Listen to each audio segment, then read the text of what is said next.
বাংলাদেশ সেনাবাহিনী বর্তমানে আধুনিক প্রযুক্তিনির্ভর সামরিক সক্ষমতা বৃদ্ধির ধারাবাহিক প্রক্রিয়ার মধ্য দিয়ে এগিয়ে যাচ্ছে। এরই অংশ হিসেবে সেনাবাহিনী নতুন করে চীন থেকে উন্নত মানের MALE অর্থাৎ মিডিয়াম অ্যাল্টিটিউড লং এন্ডিউরেন্স শ্রেণীর আক্রমণ ও নজরদারি সক্ষম ড্রোন কেনার উদ্যোগ নিয়েছে। এসব ড্রোন শুধু শত্রুর অবস্থান পর্যবেক্ষণেই নয়, প্রয়োজনে নির্ভুল আক্রমণ চালাতেও সক্ষম হবে। সামরিক পর্যবেক্ষকদের মতে এটি বাংলাদেশের আকাশ প্রতিরক্ষা ও নজরদারি ব্যবস্থায় একটি গুরুত্বপূর্ণ অগ্রগতি। 2025 সালের সেপ্টেম্বর মাসে বাংলাদেশ সেনাবাহিনী MALE বা HALE UAV ক্রয়ের জন্য একটি রিকোয়েস্ট ফর প্রপোজাল প্রকাশ করে। এই টেন্ডারে এমন ড্রোন চাওয়া হয়েছে যা দীর্ঘ সময় আকাশে থেকে নজরদারি, রিয়েল টাইম তথ্য প্রেরণ এবং প্রয়োজনে আক্রমণ চালাতে পারে।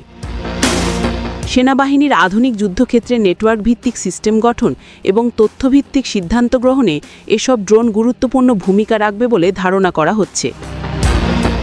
প্রাথমিকভাবে অনুমান করা হচ্ছে বাংলাদেশ চীনের তৈরি CH-4B বা CH-5 UKAV কিনতে পারে। চীনের aerospace long March international trade company বা এইশিং UAV ফ্যাক্টরি বাংলাদেশের সঙ্গে যোগাযোগ রাখছে। সেনাবাহিনীর প্রধান জেনারেল ওয়াকারুজ্জামান সম্প্রতি চীন সফরে গিয়ে এই দুটি প্রতিষ্ঠানের কার্যক্রম ঘুরে দেখেন এবং বিভিন্ন প্রযুক্তিগত আলোচনা করেন। CH-4B মডেলটি বিশ্বের বেশ কয়েকটি দেশে রপ্তানি হয়েছে। এটিকে অনেকেই চীনের প্রেডেটর ড্রোন বলে আখ্যা দেন, কারণ এর নকশা ও কার্যক্ষমতা মার্কিন MQ-9 প্রেডেটরের সঙ্গে তুলনাযোগ্য।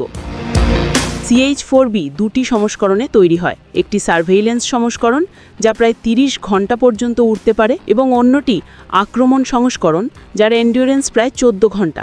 এটি AR-1 ও AR-2 নামের লেজার নিয়ন্ত্রিত ক্ষেপণাস্ত্র বহন করতে সক্ষম, যা ট্যাঙ্ক বা সাঁজোয়াজান লক্ষ্যবস্তুতে আঘাত হানতে পারে। অন্যদিকে CH-5 হলো আরও উন্নত সংস্করণ। এটি আকারে বড়, পেলোড বহন ক্ষমতা প্রায় 1000 কিলোগ্রাম এবং সর্বোচ্চ 50 ঘন্টা পর্যন্ত উড়তে পারে। এর রেঞ্জ ও সেন্সর সিস্টেম আরও আধুনিক, যা একে বাংলাদেশ সেনাবাহিনীর ভবিষ্যৎ কৌশলগত চাহিদার সঙ্গে মানানসই করে তোলে। চীন ছাড়াও এই প্রকল্পে তুরস্কের ও ইতালির কোম্পানিগুলো প্রতিযোগী হিসেবে রয়েছে। তুরস্কের বাইকার কোম্পানি তাদের জনপ্রিয় বায়রাক্তার TB2 ড্রোন প্রস্তাব করেছে, যা ইতিমধ্যেই বিশ্বের নানা যুদ্ধক্ষেত্রে কার্যকর প্রমাণিত। অন্যদিকে ইতালির লিওনার্ডো কোম্পানি তাদের ফ্যালকো ইভো মেল UAV প্রস্তাব করেছে, তবে এটিতে অস্ত্র সংযোজনের সক্ষমতা সীমিত। এজন্য বিশ্লেষকরা মনে করছেন বাংলাদেশ সম্ভবত চীনের প্ল্যাটফর্মকেই প্রাধান্য দেবে।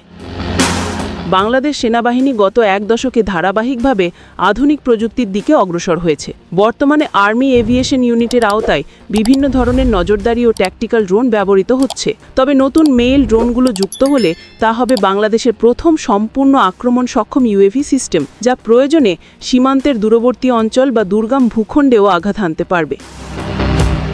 এই ধরনের ড্রোন কেবল আক্রমণ নয়, বরং ইলেকট্রনিক ওয়ারফেয়ার এবং সার্ভেলেন্স নেটওয়ার্ক গঠনের ক্ষেত্রেও গুরুত্বপূর্ণ ভূমিকা রাখে।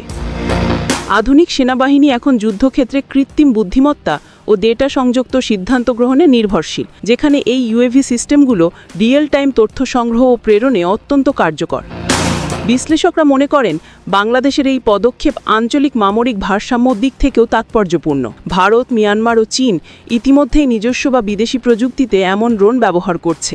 বাংলাদেশ সেনাবাহিনীও এখন সেই মানে পৌঁছতে চায় যাতে তারা সীমান্ত রক্ষার পাশাপাশি যে কোনো পরিস্থিতিতে নিজস্ব তথ্য নির্ভর প্রতিরক্ষা কৌশল নিতে পারে। তবে এই প্রকল্পের সফলতা নির্ভর করবে প্রযুক্তি স্থানান্তর, প্রশিক্ষণ ও দীর্ঘমেয়াদী রক্ষণাবেক্ষণ ব্যবস্থার উপর। চীনা প্রযুক্তি ব্যবহারের ফলে বাংলাদেশকে কিছু আন্তর্জাতিক বাণিজ্য সীমাবদ্ধতার মুখেও পড়তে হতে পারে, কারণ যুক্তরাষ্ট্র ও পশ্চিম দেশগুলো চীনের প্রতিরক্ষা রপ্তানির উপর কঠোর নজরদারি রাখে। সবশেষে বলা যায় বাংলাদেশের এই ড্রোন ক্রয় পরিকল্পনা একটি যুগান্তকারী পদক্ষেপ হতে পারে। যদি চীনের সঙ্গে এই চুক্তি বাস্তবায়িত হয়, তাহলে এটি শুধু আকাশ প্রতিরক্ষায় নয়, গোয়েন্দা ও নজরদারি ক্ষমতাও বাংলাদেশকে একটি নতুন উচ্চতায় পৌঁছে দেবে। এটি হবে এমন একটি প্রযুক্তিগত উন্নয়ন যা বাংলাদেশের প্রতিরক্ষা ব্যবস্থাকে আরও দ্রুত, সুনির্দিষ্ট এবং আধুনিক করে তুলবে, একবিংশ শতকের ডিজিটাল যুদ্ধক্ষেত্রের জন্য প্রস্তুত।